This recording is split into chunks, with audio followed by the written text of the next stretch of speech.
Hello and welcome to Saram Sampatrao Education. Myself Venkat Devarkonda, I am your economy faculty. So last class లో మనం money and banking chapter ని start చేయడం జరిగింది. So మనీకి సంబంధించి అన్ని కాన్సెప్ట్స్ మనం డీల్ చేసాం.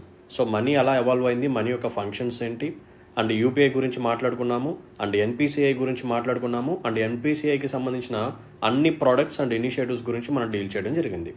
సో బ్యాంకింగ్ చాప్టర్ని కూడా స్టార్ట్ చేసాం. సో దాంట్లో ఒక ఇంపార్టెంట్ టాపిక్ ఈరోజు మనం డిస్కస్ చేయబోతున్నాం.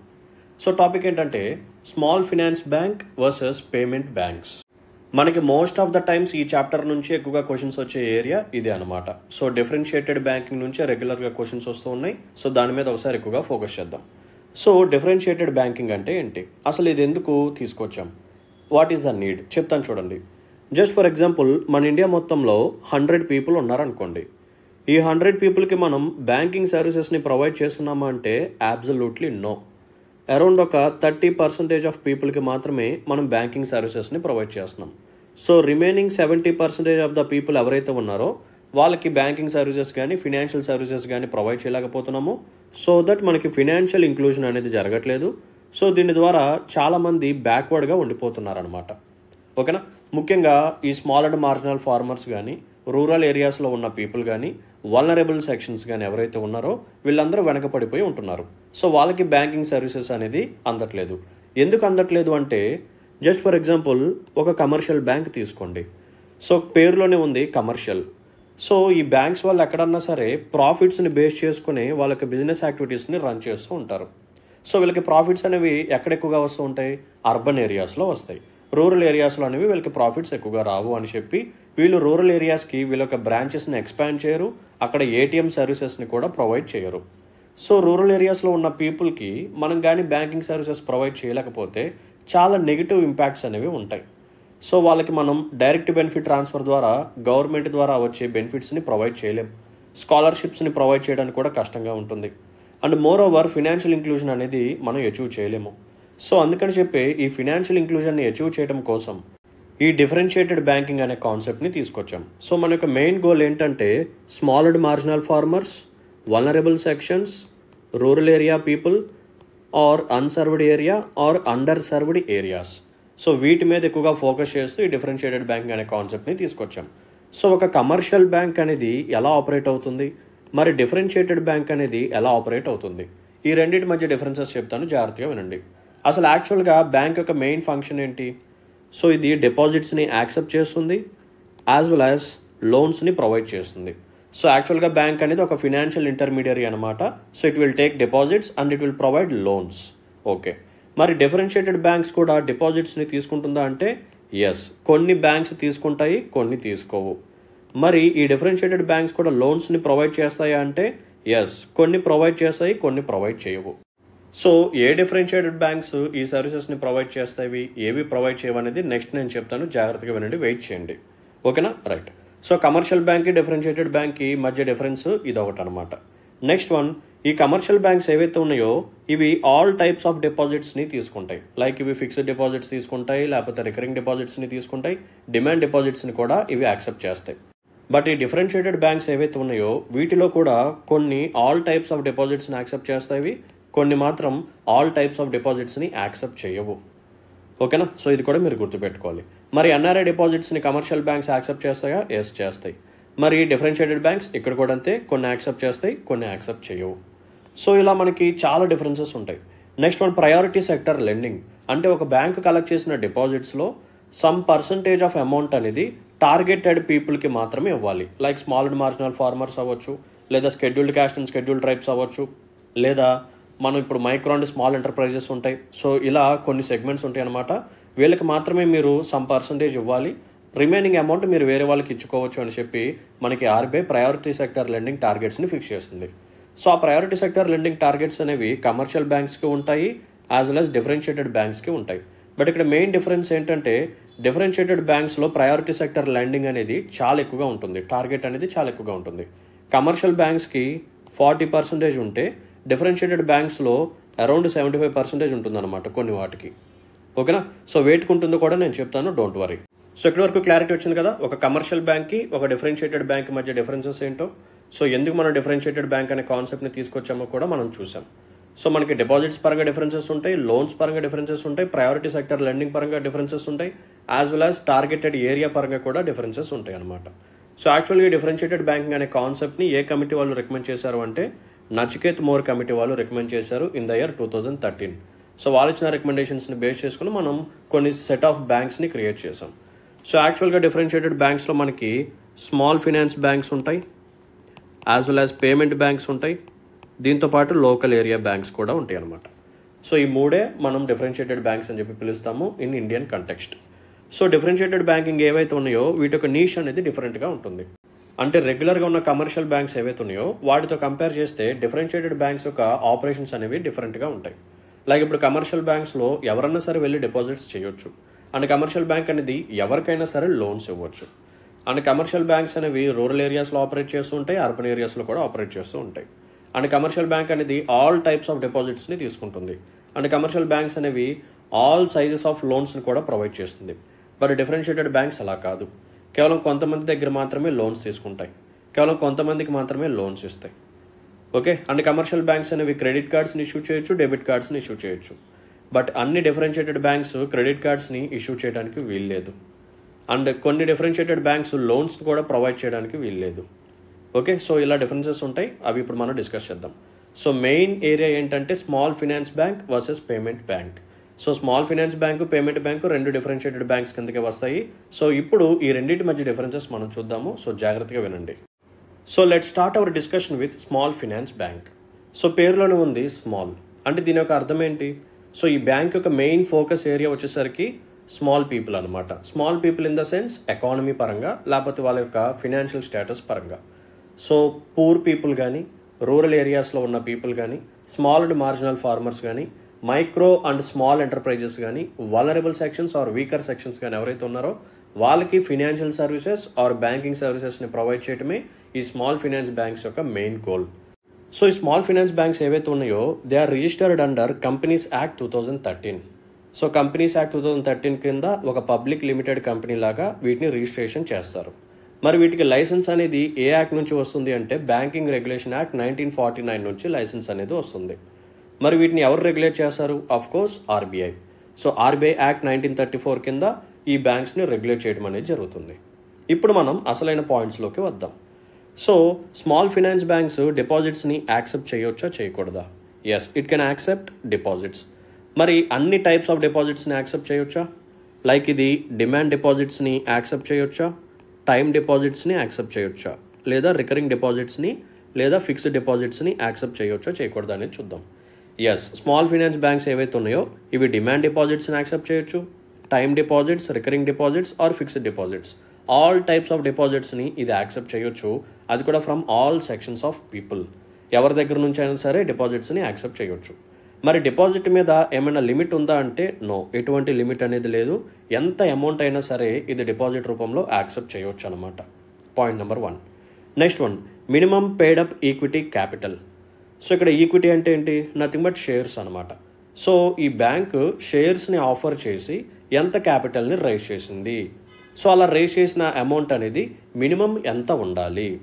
సో కొన్ని స్మాల్ ఫినాన్స్ బ్యాంక్స్కి ఇది 100 crores ఉంటుంది, కొన్ని స్మాల్ ఫినాన్స్ బ్యాంక్స్కి ఇది 200 crores ఉంటుందన్నమాట.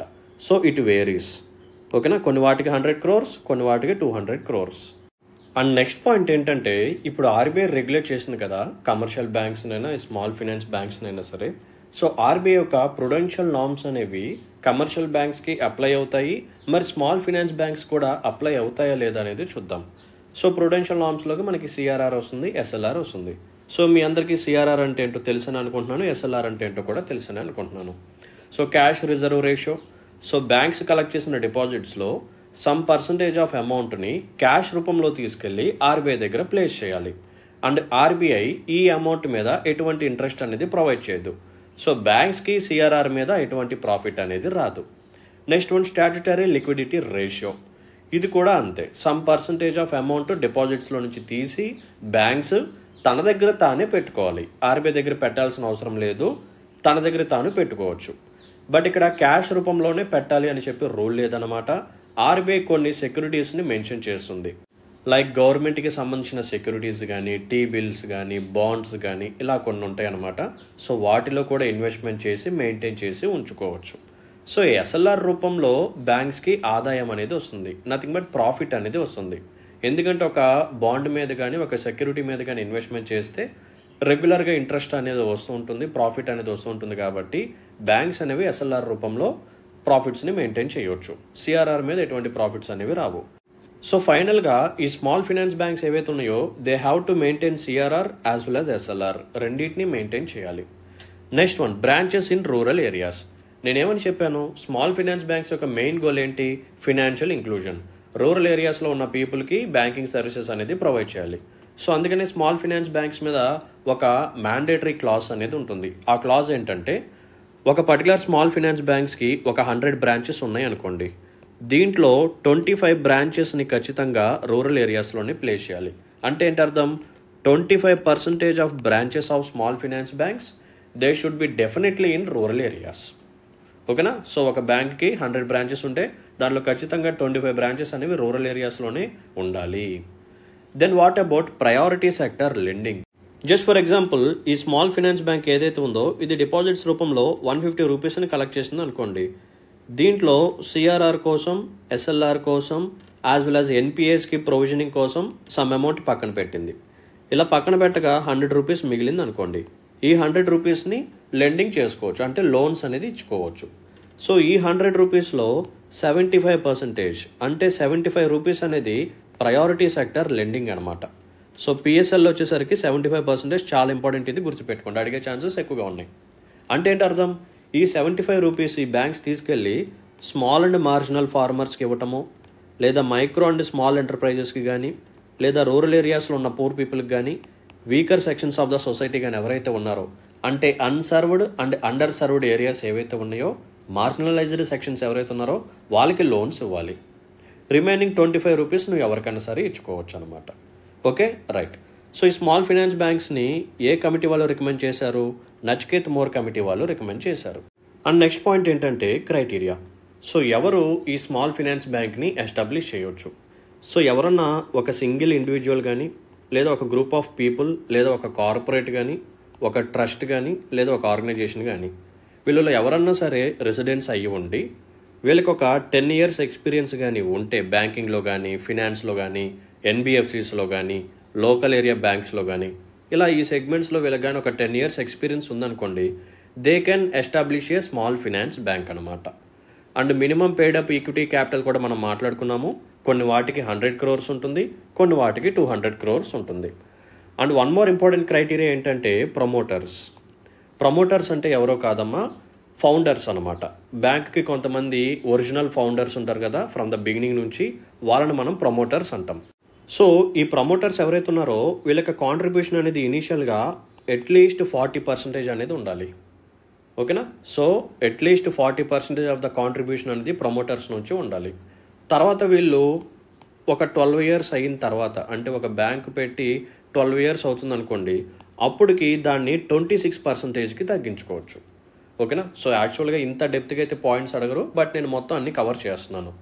సో ఇది క్రైటీరియా అనమాట. అట్లీస్ట్ ఒక 10 years ఎక్స్పీరియన్స్ ఉండాలి, అండ్ ప్రమోటర్స్ యొక్క కాంట్రిబ్యూషన్ స్టార్టింగ్లో 40% ఉండాలి, తర్వాత అది 26%కి రెడ్యూస్ చేసుకోవచ్చు. మరి ఈ స్మాల్ ఫైనాన్స్ బ్యాంక్స్ ఏవైతే ఉన్నాయో వీళ్ళు ప్రొవైడ్ చేసే సర్వీసెస్ ఏంటి? సో యాక్చువల్గా వీళ్ళు డిపాజిట్స్ని యాక్సెప్ట్ చేస్తారు, లోన్స్ని ప్రొవైడ్ చేస్తారు, మ్యూచువల్ ఫండ్స్ సర్వీసెస్ని ప్రొవైడ్ చేస్తారు, దీంతోపాటు పెన్షన్స్ కానీ, ఓకేనా, రెమిటెన్సెస్ కానీ, ఇటువంటి సర్వీసెస్ అన్నీ ఇవి ప్రొవైడ్ చేస్తాయి. Next one, loan size. ఇది ఇంపార్టెంట్ అనమాట. జస్ట్ ఫర్ ఎగ్జాంపుల్, ఈ స్మాల్ ఫైనాన్స్ బ్యాంక్ ఏదైతే ఉందో ఇది బయటికి ప్రొవైడ్ చేసే లోన్స్ ఏవైతే ఉన్నాయో వాటి మొత్తాన్ని 100% తీసుకుందాం. సో ఈ 100%ని 2 parts లాగా డివైడ్ చేయాలి, 50% as well as 50%. So first ఈ 50% ఏదైతే ఉందో ఈ లోన్స్ యొక్క సైజ్ అనేది మ్యాక్సిమం 25 lakhs కంటే ఎక్కువ ఉండకూడదు అనమాట. Okay. So 50% of the amount అనేది నువ్వు బయటికి లోన్స్ ఇచ్చుకుంటూ వెళ్తూ ఉంటావు. ఒక 10 మందికి ఇచ్చావు అనుకో, ఆ 10 మందికి ఇచ్చే లోన్ పర్ ఇండివిజువల్ 25 lakh కంటే ఎక్కువ ఉండకూడదు. అంటే ఏంటి అర్థం, స్మాల్ లోన్స్ ఇవ్వాలి, అంటే స్మాల్ సెట్ ఆఫ్ పీపుల్కి మాత్రమే నువ్వు ఇవ్వాలి. ఓకేనా. సో 25 lakhs వరకు లోన్ తీసుకుంటున్నారు అంటే అతని యొక్క ఇన్కమ్ కానీ లేకపోతే అతని యొక్క సెగ్మెంట్ కానీ స్మాల్ కేటగిరీలోకే వస్తుంది. లైక్ వీకర్ సెక్షన్స్, లేకపోతే small and marginal farmers, micro and small enterprises, వాళ్ళు మాత్రమే చిన్న చిన్న అమౌంట్ లోన్స్ తీసుకుంటారు కాబట్టి సో వాళ్ళకి మాత్రమే లోన్స్ వెళ్ళే విధంగా ఈ క్లాజ్ పెట్టారనమాట. ఓకేనా.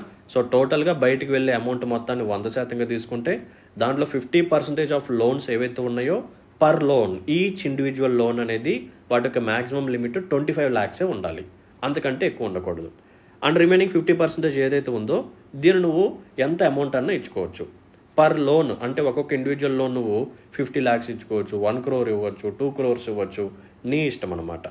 బట్ ఈ క్లాజ్ ఎందుకు పెట్టారు అంటే ఈ వీకర్ సెక్షన్స్ ఎవరైతే ఉన్నారో సో వాళ్ళకి ఫస్ట్ ఈ లోన్స్ వెళ్ళాలి ఖచ్చితంగా అని చెప్పి ఈ క్లాజ్ని పెట్టడం జరిగింది. సో లోన్ సైజ్ కూడా గుర్తుపెట్టుకోండి. మరి credit cards, so small finance banks credit కార్డ్స్ని ఇష్యూ చేయొచ్చా అంటే yes, they can issue credit cards. మరి ఎఫ్డిఐ ఎలో ఉందా లేదా, ఫారెన్ డైరెక్ట్ ఇన్వెస్ట్మెంట్ అనేది స్మాల్ ఫైనాన్స్ బ్యాంక్స్లో ఉందా లేదా అంటే ఎస్ ఉంది. మరి డిపాజిట్ ఇన్సూరెన్స్ ఉందా లేదా, అసలు ఫస్ట్ మీకు డిపాజిట్ ఇన్సూరెన్స్ అంటే ఏంటో తెలుసా? Yes, there is an organisation or body called DICGC, deposit insurance credit guarantee corporation. So ఒక బ్యాంక్లో కొంతమంది వెళ్ళి డిపాజిట్ చేస్తుంటారు, వాళ్ళని మనం డిపాజిటర్స్ అంటూ ఉంటాం. సో ఆ బ్యాంకు ఇలా కలెక్ట్ చేసిన డిపాజిట్స్ని వేరే వాళ్ళకి లోన్స్ ఇచ్చింది. సో చాలా వరకు ఎన్పిఎస్ అయిపోయాయి, ఎవరు తిరిగి రీపే చేయలేదు. సో అప్పుడు బ్యాంక్ ఏమవుతుంది, డిఫాల్ట్ అయిపోతుంది. మరి డిపాజిటర్స్ యొక్క సంగతి ఏంటి? సో ఇప్పుడు ఈ డిఐసిజిసి ఏం చేస్తుంది అంటే ఈ బ్యాంక్ యొక్క అసెట్స్ని లిక్విడిటీ చేసేసి అంటే అమ్మేసి ఆ వచ్చిన అమౌంట్ని ఈ డిపాజిటర్స్కి కొంచెం కొంచెం ఇచ్చుకుంటూ వెళ్తుంది. సో అలా ఎంత అమౌంట్ ఇస్తుంది అంటే అప్ టు 5 lakhs వరకు ఇస్తుంది అనమాట. ఒకవేళ మీరు డిపాజిట్ చేసిన అమౌంట్ ఏదైతే ఉందో అది 10 lakhs అనుకోండి, మీరు 10 lakhs డిపాజిట్ చేశారు, బట్ అన్ఫార్చునేట్లీ బ్యాంక్ అనేది డిఫాల్ట్ అయిపోయింది. సో అప్పుడు ఈ డిఐసిజిసి వాళ్ళు ఈ బ్యాంక్కి సంబంధించిన అసెట్స్ మొత్తం అమ్మేసి వచ్చిన అమౌంట్ని ఈ డిపాజిటర్స్ అందరికీ సెటిల్ చేసుకుంటూ వెళ్తారు. సో ఫస్ట్ మీకు ఒక 5 lakhs ఇస్తారు, అలా అందరికీ వాళ్ళ తగ్గట్టుగా అమౌంట్స్ ఇచ్చుకుంటూ వెళ్తారు. అయిన తర్వాత ఒకవేళ అమౌంట్ మిగిలితే మళ్ళీ మీకు రిమైనింగ్ 5 lakhsలో ఎంతో కొంత ఇస్తారనమాట. ఓకేనా. సో కంప్లీట్ అమౌంట్ రావచ్చు, రాకపోవచ్చు, బట్ అట్లీస్ట్ ఒక 5 lakhs మాత్రం ఖచ్చితంగా వస్తుంది. ఒకవేళ మీరు డిపాజిట్ చేసిన అమౌంట్ ఒక 2 lakhs అనుకోండి, మీకు ఆ 2 lakhs వచ్చేస్తుంది. ఓకేనా, రైట్. సో డిపాజిట్ ఇన్సూరెన్స్ ఉందా లేదా అంటే స్మాల్ ఫైనాన్స్ బ్యాంక్స్కి ఎస్ ఉంది. ఓకేనా. సో మీరు ఎంతైతే అమౌంట్ డిపాజిట్ చేస్తారో అట్లీస్ట్ ఒక 5 lakhsకి మాత్రం గ్యారంటీ అనేది ఉంటుందన్నమాట. మరి బేసిల్ నార్మ్స్ దీనికి అప్లై అవుతుందా లేదంటే ఎస్, అప్లై అవుతుంది. మనకి బేసిల్ నార్మ్స్లో CRAR ఉంటుంది కదా, capital to risk weighted asset ratio, some percentage మనం మెయింటైన్ చేయాలి. ఎంత అంటే 15%. ఎస్, అది అప్లై అవుతుంది అనమాట. సో బ్యాంక్ బయటకి ఇచ్చిన లోన్స్లో ఏవైతే రిస్క్ అసెట్స్ ఉన్నాయో వాటిని క్యాలిక్యులేట్ చేస్తారు, క్యాలిక్యులేట్ చేసి వాటికి ఒక వెయిటేజ్ ఇస్తారు. ఆ వెయిటేజ్కి తగ్గట్టుగా సమ్ పర్సంటేజ్ క్యాపిటల్ని తీసి పక్కన పెట్టాలన్నమాట. దాన్నే capital to risk weighted asset ratio అంటాము. సో బేసిల్ నార్మ్స్ అనేవి కూడా స్మాల్ ఫైనాన్స్ బ్యాంక్స్కి అప్లై అవుతుంది. ఓకేనా. సో ఇన్ని పాయింట్స్ మీరు కవర్ చేయాలి, స్మాల్ ఫైనాన్స్ బ్యాంక్స్లో అయినా లేకపోతే వేరే బ్యాంక్స్లో అయినా సరే. సో లాస్ట్ అండ్ ఫైనల్గా కొన్ని examples. So capital small finance bank కానీ, ఉజ్జీవన్ స్మాల్ ఫైనాన్స్ బ్యాంక్ కానీ, ఈక్విటాస్ స్మాల్ ఫైనాన్స్ బ్యాంక్ కానీ, ఇవన్నీ స్మాల్ ఫైనాన్స్ బ్యాంక్స్కి ఎగ్జాంపుల్స్ అనమాట. So this is all about small finance banks. So questions మనకి ఎలా వస్తాయి అంటే ఇది ఆల్ టైప్స్ ఆఫ్ డిపాజిట్స్ని యాక్సెప్ట్ చేస్తుందా లేదా డిమాండ్ డిపాజిట్స్ని మాత్రం యాక్సెప్ట్ చేస్తుంది, టైం డిపాజిట్స్ని యాక్సెప్ట్ చేయదు, ఇలా ట్రిక్కీ క్వశ్చన్స్ అడుగుతాడు. దీనికి CRR, SLR అప్లికేబుల్ కాదు. ఓకేనా. అండ్ నెక్స్ట్ వన్, దీని యొక్క రూరల్ ఏరియాస్లో బ్రాంచెస్ యొక్క పర్సంటేజ్ ఎంత, ప్రయారిటీ సెక్టర్ లెండింగ్ ఎంత, క్రెడిట్ కార్డ్స్ని ఇష్యూ చేయవచ్చా లేదా, FDI not allowed, deposit insurance లేదు, ఇలా ట్రిక్కీ క్వశ్చన్స్ని మీకు ఫ్రేమ్ చేసే ఛాన్స్ ఉంది. సో జాగ్రత్తగా చూసుకోండి. నెక్స్ట్ మనం పేమెంట్ బ్యాంక్స్ గురించి ఇప్పుడు డిస్కస్ చేద్దాం. ఫర్దర్గా సెషన్లోకి వెళ్ళే ముందు ఒక స్మాల్ అనౌన్స్మెంట్. సో రీసెంట్గా వచ్చిన రిజల్ట్స్లో మన ఇన్స్టిట్యూట్ అనేది బాగా పర్ఫామ్ చేసింది. సో మీ అందరూ చూశారు కూడా, బోత్ Group 1 అండ్ Group 2 నుంచి మనం ర్యాంక్స్ని క్రియేట్ చేసాం. సో చాలామంది మన ఇన్స్టిట్యూట్ నుంచి సెలెక్ట్ అయ్యారు. సో అదే పాజిటివ్ స్పిరిట్ని మరింత ముందుకు తీసుకెళ్తూ కొత్త బ్యాచెస్ని అయితే లాంచ్ చేశాము for both Group 1 as well as Group 2. So batches అనేవి 2 మీడియంస్లో అవైలబుల్గా ఉన్నాయి. ఇంగ్లీష్ మీడియం అవైలబుల్గా ఉంది, తెలుగు మీడియం కూడా అవైలబుల్గా ఉంది. సో మీకు కంటెంట్ పరంగా ఎటువంటి ప్రాబ్లం అనేది ఉండదు. సో తెలుగు మీడియం వాళ్ళకి కూడా PDF కంటెంట్ అనేది ప్రొవైడ్ చేస్తున్నారు. సో Group 1 గురించి మాట్లాడితే హైలైట్ పాయింట్స్ వచ్చేసరికి క్లాసెస్ అనేవి చాలా కాంప్రహెన్సివ్గా ఉంటాయి, 1000+ అవర్స్ ఉంటాయి. మీకు ప్రతి సబ్జెక్టు ప్రతి టాపిక్ ఇప్పుడు ఎలా అయితే మనం డిస్కస్ చేస్తున్నామో అంతే ఇన్ డీటెయిల్గా మనం అక్కడ మాట్లాడతాం. సో కరికులం కానీ మొత్తం సైంటిఫికల్గా మేము డిజైన్ చేసాము. మంచి ప్రాపర్గా స్కెడ్యూల్ ఉంటుంది, ఆన్ టైంలో క్లాసెస్ అప్లోడ్ అయిపోతాయి, మీకు PDFs అప్లోడ్ అయిపోతాయి, మీకు స్టడీ మెటీరియల్ కూడా చాలా కాంప్రహెన్సివ్గా ఉంటుంది. అండ్ మీకు రివిజన్కి కూడా మీకు టెస్టులు అనేది మేము కండక్ట్ చేస్తాం. సో టెస్టులు కూడా మేమే కండక్ట్ చేస్తాం అనమాట. సో టాపిక్ క్లాసెస్ వింటారు, పీడిఎఫ్ మెటీరియల్ చదువుతారు, వెంటనే అయిపోయిన తర్వాత టెస్ట్ని మీరు అటెంప్ట్ చేస్తారు. సో టెస్ట్ని అటెంప్ట్ చేసిన తర్వాత మీ యొక్క వీకెస్ట్ ఏరియాస్ ఏవైతే ఉన్నాయో అవి మీకు ఐడెంటిఫై చేసుకుంటారు, దాని మీద మల్టిపుల్ టైమ్స్ రివైజ్ చేసుకుంటారు. అండ్ నెక్స్ట్ వన్ వచ్చేసరికి ఆన్సర్ రైటింగ్ మీద మేము ప్రత్యేకంగా ఫోకస్ చేస్తాం. సో చాలామంది లాస్ట్ టైం అక్కడే సఫర్ అయ్యారనమాట. సో ఆన్సర్ రైటింగ్ మీద డెడికేటెడ్ సెషన్స్ మేము ప్రొవైడ్ చేయడం జరుగుతుంది. అండ్ టీఎస్ రిలేటెడ్ సబ్జెక్ట్ ఏవైతే ఉన్నాయో వాటి మీద స్పెషల్గా మేము ఫోకస్ చేయడం జరుగుతుంది. సో ప్రెజెంట్ యానివర్సరీ సేల్ కింద ఆఫర్ అయితే నడుస్తుందన్నమాట. యాక్చువల్ ప్రైస్ అయితే 20,000, బట్ ఇప్పుడు మాత్రం 15,000కే గ్రూప్ 1 కోర్స్ని ప్రొవైడ్ చేస్తున్నాం. ఓకేనా? సో మంచి ఆఫర్ ఇది, అస్సలు మిస్ అవ్వమాకండి. Next one group 2. So group 2 వాళ్ళకి కూడా అంతే కాంప్రహెన్సివ్ క్లాసెస్ అనేది మేము ప్రొవైడ్ చేయడం జరుగుతుంది. అండ్ కరికులం కూడా చాలా సైంటిఫికల్గా డిజైన్ చేసాము. మీకు స్కెడ్యూల్ ఉంటుంది, స్కెడ్యూల్గా తగ్గట్టుగా క్లాసెస్ అనేవి వెల్ అడ్వాన్స్డ్గానే అప్లోడ్ అయిపోతాయి. అండ్ టాపిక్ వైజ్గా మీకు స్టడీ మెటీరియల్ ప్రొవైడ్ చేస్తాము, దాంతోపాటు టెస్ట్ కూడా ఉంటుంది. సో ప్రతి టాపిక్కి టెస్ట్ ఉంటుంది, పీడిఎఫ్ ఉంటుంది, క్లాస్ కూడా ఉంటుంది. అండ్ టీఎస్ రిలేటెడ్ సబ్జెక్ట్స్ ఏవైతే ఉన్నాయో వాటి మీద మనం స్పెషల్గా ఫోకస్ చేస్తాం.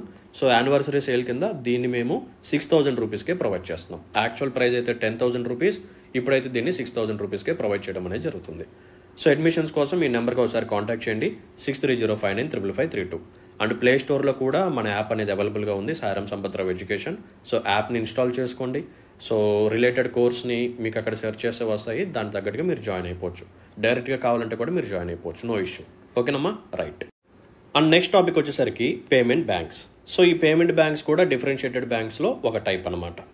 సో వీటిని కూడా మనం కంపెనీస్ యాక్ట్ 2013 కిందే రిజిస్ట్రేషన్ చేస్తాము. అండ్ వీటికి లైసెన్స్ ఇచ్చేది బ్యాంకింగ్ రెగ్యులేషన్ యాక్ట్ 1949 కింద. అండ్ వీటిని రెగ్యులేట్ చేసేది RBI under RBI act 1934. So payment banks యొక్క ఫ్యూచర్స్ చూద్దాం. మెజారిటీ ఆఫ్ ద క్వశ్చన్స్ ఇక్కడ నుంచే వస్తాయి. సో పేమెంట్ బ్యాంక్స్ డిపాజిట్స్ని యాక్సెప్ట్ చేయవచ్చా చేయకూడదా అంటే ఫస్ట్ వన్ ఎస్, చేయొచ్చు. ఇక్కడ డిపాజిట్స్లో 2 టైప్స్ అని చెప్పాను కదా. ఏంటి ఆ 2 టైప్స్? డిమాండ్ డిపాజిట్స్ ఉంటాయి, as well as time deposits ఉంటాయి. సో పేమెంట్ బ్యాంక్స్ ఏవైతే ఉన్నాయో ఇవి డిమాండ్ డిపాజిట్స్ని యాక్సెప్ట్ చేయొచ్చు, టైం డిపాజిట్స్ని యాక్సెప్ట్ చేయడానికి వీల్లేదు. అంటే ఏంటి అర్థం? ఫిక్స్డ్ డిపాజిట్స్ని పేమెంట్ బ్యాంక్స్ యాక్సెప్ట్ చేయలేవు, మోస్ట్ ఇంపార్టెంట్ పాయింట్. మరి పేమెంట్ బ్యాంక్స్ ఏవైతే ఉన్నాయో ఇవి లోన్స్ని ప్రొవైడ్ చేయవచ్చా అంటే absolutely no. So payment banks ఏవైతే ఉన్నాయో ఇవి కేవలం డిమాండ్ డిపాజిట్స్ని మాత్రమే తీసుకుంటాయి తప్ప లోన్స్ని ప్రొవైడ్ చేయలేవు. They can't provide loans. మరి క్రెడిట్ కార్డ్ని డెబిట్ కార్డ్ని ఇష్యూ చేయవచ్చా? సో ఇది క్రెడిట్ కార్డ్ని అయితే ఇష్యూ చేయడానికి వీల్లేదు, డెబిట్ కార్డ్ని అయితే ఇష్యూ చేయవచ్చు. మరి ఎన్ఆర్ఐ డిపాజిట్స్ని యాక్సెప్ట్ చేయొచ్చు అంటే నో, ఎన్ఆర్ఐ డిపాజిట్స్ని కూడా ఇది యాక్సెప్ట్ చేయడానికి వీల్లేదు. మరి డిమాండ్ డిపాజిట్స్ తీసుకోవచ్చు అని చెప్పాను కదా, మరి ఆ డిపాజిట్కి ఏమైనా లిమిట్ ఉంటుందా పర్ ఇండివిజువల్ అంటే ఎస్, లిమిట్ ఉంది. ఆ లిమిట్ ఎంత అంటే పర్ ఇండివిజువల్ కేవలం 2 lakhs వరకు మాత్రమే అతను డిపాజిట్ చేయగలడు. చాలా ఇంపార్టెంట్ పాయింట్స్ ఇవన్నీ. నెక్స్ట్ వన్, మరి సిఆర్ఆర్ ఎస్ఎల్ఆర్ అప్లికేబుల్ అంటే ఎస్, సిఆర్ఆర్ అప్లికేబులే యాజ్ వెల్ యాజ్ ఎస్ఎల్ఆర్ కూడా applicable. But there is a difference. యాక్చువల్గా నార్మల్ బ్యాంక్స్కి ఎస్ఎల్ఆర్ వచ్చేసరికి 18% ఉంటుంది, బట్ పేమెంట్ బ్యాంక్స్కి మాత్రం ఎస్ఎల్ఆర్ చాలా ఎక్కువగా ఉంటుంది. ఎంత సార్ అంటే 75%. చాలా ఇంపార్టెంట్ అమ్మా. పేమెంట్ బ్యాంక్స్ యొక్క ఎస్ఎల్ఆర్ ఏదైతే ఉందో ఇది 75%. ఇది బయటికి లోన్స్ ఇవ్వడానికి వీల్లేదు. అందుకని మోస్ట్ ఆఫ్ ద అమౌంట్ తీసుకెళ్ళి ఎస్ఎల్ఆర్ రూపంలో స్టోర్ చేసి పెట్టాలన్నమాట. సో ఎస్ఎల్ఆర్ అంటే ఏ వేస్లో పెట్టవచ్చు? గవర్నమెంట్ సెక్యూరిటీస్ కానీ, గవర్నమెంట్ బాండ్స్ కానీ, టీ బిల్స్ కానీ ఇలా అనమాట. సో ఆర్బీఐ ఒక రిక్వైర్డ్ లిస్ట్ ఇస్తుంది, ఆ లిస్ట్లో ఏ ఆప్షన్ అయినా సెలెక్ట్ చేసుకుని దాంట్లో అమౌంట్ని ఇన్వెస్ట్మెంట్ చేయవచ్చు. Then what about FDI? Foreign direct investment అనేది అలౌ చేస్తారా చేయరా పేమెంట్ బ్యాంక్స్లో అంటే ఎస్, అలౌ చేస్తారు. Then what about deposit insurance? Payment బ్యాంక్స్లో మనం చేసే డిమాండ్ డిపాజిట్స్ ఏవైతే ఉన్నాయో వాటికి మరి గ్యారంటీ ఉంటుందా లేదా అంటే ఎస్, ఉంటుంది. సో డిఐసిజిసి వాళ్ళు దీనికి గ్యారంటీ అనేది ప్రొవైడ్ చేస్తారు. మరి దీనికి బేసిల్ నార్మ్స్ అనేవి అప్లికేబుల్ అవుతాయా లేదా అంటే ఎస్, అవుతాయి. ఇది కూడా capital to risk weighted asset రేషియోని మెయింటైన్ చేయాలి 15%. Then what about priority sector lending? కొంచెం ఆలోచించండి లాజికల్గా. సో ఎటువంటి ప్రయారిటీ సెక్టర్ లెండింగ్ అనేది ఉండదు, ఎందుకంటే ఇది యాక్చువల్గా లోన్స్ ఇవ్వదు కదా. అసలు లోన్స్ ఇది ఇవ్వనప్పుడు, అసలు ఇది లెండింగే చేయనప్పుడు నీకు ప్రయారిటీ ఎక్కడి నుంచి వస్తుంది? అర్థమైందా? సో ఇది డిమాండ్ డిపాజిట్స్లో కలెక్ట్ చేసిన అమౌంట్లో సిఆర్ఆర్ మెయింటైన్ చేస్తున్నాము అండ్ 75% ఎస్ఎల్ఆర్ మెయింటైన్ చేస్తున్నాం. సో ఇంకొక 25% ఆఫ్ అమౌంట్ ఇది ఏం చేయాలి అంటే అదర్ స్కెడ్యూల్డ్ కమర్షియల్ బ్యాంక్స్లో ఫిక్స్డ్ డిపాజిట్స్లో మెయింటైన్ చేయాలి. ఓకేనా? ఇది ఒక పేమెంట్ బ్యాంక్ అనుకోండి. ఈ పేమెంట్ బ్యాంక్స్ ఏం చేయాలి అంటే దీని దగ్గర ఉన్న 25% ఆఫ్ ఫండ్స్ తీసుకెళ్ళి అదర్ స్కెడ్యూల్డ్ కమర్షియల్ బ్యాంక్స్ ఉంటాయి, లైక్ ఎస్బీఐ అనుకోండి. సో దాంట్లో తీసుకెళ్ళి ఒక ఫిక్స్డ్ డిపాజిట్ రూపంలో ఆర్ టైం డిపాజిట్ రూపంలో మెయింటైన్ చేయాలన్నమాట. చాలా ఇంపార్టెంట్ క్లాజ్ ఇది. ఇది ఒక ఎలిజిబుల్ క్రైటీరియా. ఖచ్చితంగా ప్రతి పేమెంట్ బ్యాంక్ అది కలెక్ట్ చేసిన డిమాండ్ డిపాజిట్స్లో 25% ఆఫ్ అమౌంట్ తీసుకెళ్లి వేరే షెడ్యూల్డ్ కమర్షియల్ బ్యాంక్స్లో ఫిక్స్డ్ డిపాజిట్స్ రూపంలో మెయింటైన్ చేయాలి. అండ్ దీనికి ఎటువంటి ప్రయారిటీ సెక్టర్ లెండింగ్ టార్గెట్ అనేది ఉండదు, బికాజ్ ఇది లోన్స్ ఇవ్వడానికి ఇన్ఎలిజిబుల్ అనమాట. మరి ఇది ప్రొవైడ్ చేసే సర్వీసెస్ ఏంటి? ఫస్ట్ ఆఫ్ ఆల్ ఇది డిమాండ్ డిపాజిట్స్ని యాక్సెప్ట్ చేస్తుంది, సో దట్ నీకు ATM card or debit card అనేది ఇస్తుంది. సో డెబిట్ కార్డ్ సర్వీసెస్ నీకు ప్రొవైడ్ చేస్తుంది. దీంతో పాటు నీకు మొబైల్ బ్యాంకింగ్ సర్వీసెస్ని ప్రొవైడ్ చేస్తుంది అనమాట. సో ఎప్పుడైతే నీకు మొబైల్ బ్యాంకింగ్ సర్వీసెస్ వస్తుందో నువ్వు మోస్ట్ ఆఫ్ ద బిల్స్ని నువ్వు పే చేసుకోవచ్చు. సో బిల్ పేమెంట్ ఆప్షన్స్ అనేవి నీకు ఉంటాయి. దీంతో పాటు ఇది నీకు రెమిటెన్స్ సర్వీసెస్ని కూడా ప్రొవైడ్ చేస్తుంది. ఓకేనా? So these are the services that are being provided by payment banks. Next one, minimum paid up equity capital ఎంత? దీనికి వచ్చేసరికి 100 crores అనమాట. ఓకేనా? That's it. సో కొన్ని ఎగ్జాంపుల్స్ చెప్పమంటే ఎయిర్టెల్ పేమెంట్ బ్యాంక్ ఉంటుంది, ఇండియా పోస్ట్ పేమెంట్ బ్యాంక్ ఉంటుంది, as well as Fino కూడా ఉంటుంది. So these are the examples అనమాట. సో పేమెంట్ బ్యాంక్స్లో మనకి చాలా ఇంపార్టెంట్ పాయింట్స్ ఉన్నాయి, ఇవన్నీ ఒకసారి చెప్తాను, జాగ్రత్తగా వినండి. ఇది డిపాజిట్స్ని యాక్సెప్ట్ చేయొచ్చు, అది కూడా డిమాండ్ డిపాజిట్స్ని మాత్రమే, టైం డిపాజిట్స్ని ఆర్ ఫిక్స్డ్ డిపాజిట్స్ని యాక్సెప్ట్ చేయదు. ఇది కేవలం డిమాండ్ డిపాజిట్స్ని మాత్రమే తీసుకుంటుంది, లోన్స్ని ప్రొవైడ్ చేయడానికి వీల్లేదు. సో దట్ ఇది కేవలం డెబిట్ కార్డ్స్ని ఇష్యూ చేస్తుంది తప్ప క్రెడిట్ కార్డ్స్ని ఇష్యూ చేయలేదు. ఓకేనా? రైట్. సో ఇది ఎప్పుడైతే లెండింగ్ యాక్టివిటీ చేయదో దీనికి ఎటువంటి ప్రయారిటీ సెక్టర్ లెండింగ్ టార్గెట్ అనేది ఉండదు. బట్ స్మాల్ ఫైనాన్స్ బ్యాంక్లో మాత్రం ప్రయారిటీ సెక్టర్ లెండింగ్ టార్గెట్ వచ్చేసరికి 75%. అండ్ ఇది ఎన్ఆర్ఐ డిపాజిట్స్ని యాక్సెప్ట్ చేయడానికి వీల్లేదు. అండ్ దీని యొక్క డిపాజిట్ సైజ్ వచ్చేసరికి అప్ టు 2 lakhs మాత్రమే. ఒక ఇండివిజువల్ కేవలం 2 lakhs వరకు మాత్రమే అతను డిపాజిట్ చేయగలడు. ఇది సిఆర్ఆర్ని మెయింటైన్ చేయాలి, ఎస్ఎల్ఆర్ని మెయింటైన్ చేయాలి. నార్మల్ బ్యాంక్స్ మొత్తానికి ఎస్ఎల్ఆర్ వచ్చేసరికి 18% అయితే దీనికి మాత్రం 75%. ఇక్కడ ఎఫ్డిఐలో కూడా ఉంటుంది అండ్ డిపాజిట్ ఇన్సూరెన్స్ కూడా ఉంటుంది. బేసిల్ నామ్స్ని కూడా ఇది ఫాలో అవ్వాలి. అండ్ ఇది ప్రొవైడ్ చేసే సర్వీసెస్ మనం చూసాము. And minimum paid up equity capital వచ్చేసరికి 100 crores. అండ్ ఈ పర్టికులర్ పేమెంట్ బ్యాంక్స్ ఏం చేయాలి అంటే ఇది కలెక్ట్ చేసిన డిపాజిట్స్లో 25% ఆఫ్ అమౌంట్ తీసుకెళ్లి అదర్ షెడ్యూల్డ్ కమర్షియల్ బ్యాంక్స్లో ఫిక్స్డ్ డిపాజిట్స్ రూపంలో మెయింటైన్ చేయాలి. That's it. So this is all about small finance banks as well as payment banks. So differentiated బ్యాంక్స్లో 2 ఇంపార్టెంట్ బ్యాంక్స్ని ఈ రోజు సెషన్లో మనం కవర్ చేసాము. రిమైనింగ్ టాపిక్స్ నెక్స్ట్ సెషన్లో చూద్దాం. So let's call it a then. See in the next session. Until then take care. Bye bye. Jai Hind.